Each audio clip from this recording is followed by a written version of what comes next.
This is KCBD News Channel 11 at 6. Good evening, and thank you for joining us. Rural hospitals across Texas may be at a bigger risk for failure due to the strain the pandemic has placed on them. We first brought you this story last night at 10, and now we are hearing just how steep this fiscal cliff truly is. KCBD News Channel 11's Natalie Falkenberry joins us in the studio with the findings and what can be done to save hospitals at risk. Natalie? Well, Karen and Abner, this report comes after Texas healthcare workers expressed their growing concern for the shortages that simply never recovered after the pandemic. John Hawkins, the CEO of the Texas Hospital Association, says the report clearly shows 1 in 10 Texas hospitals are at risk for closure. Although many issues factor into that, Hawkins says the biggest one is the workforce pipeline.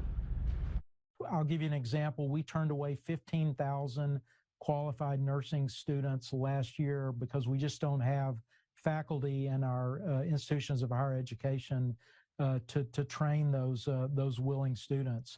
That shortage of caregivers goes hand in hand with the shortage of profits, according to the Texas Hospital Association. CEO John Hawkins says as many as half of all Texas hospitals operated in the red this year alone.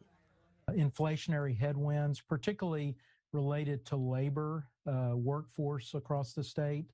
We're seeing the inflationary impact of workforce as well as the impact of workforce shortages on bed capacity across the state. And even prior to the pandemic, areas around West Texas struggled to keep up in the healthcare field. So to Hawkins, this risk is nothing new, only worse. If you're in a rural area, those hospitals are always at risk of closure. Before the pandemic, Texas actually led the nation in the number of rural hospital closures. During the pandemic, federal funding helped keep hospitals afloat, but now Texas hospitals are drowning in debt. Relief funding has been very helpful in making sure no hospitals have closed over the last couple of years, but that really has just created a fiscal cliff that we're concerned about. The concern for Texas healthcare is something Hawkins is asking the legislator to consider in the next session. I think the report points out is that if we don't address these issues, this is ultimately going to have an impact on patient care across the state.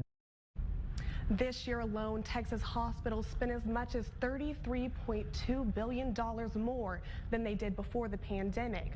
Due to those expenses, this report projects rural facilities are 5 times more likely to close than urban hospitals. The next legislative session will begin on January 10th. Karen and Abner. Thank you, Natalie.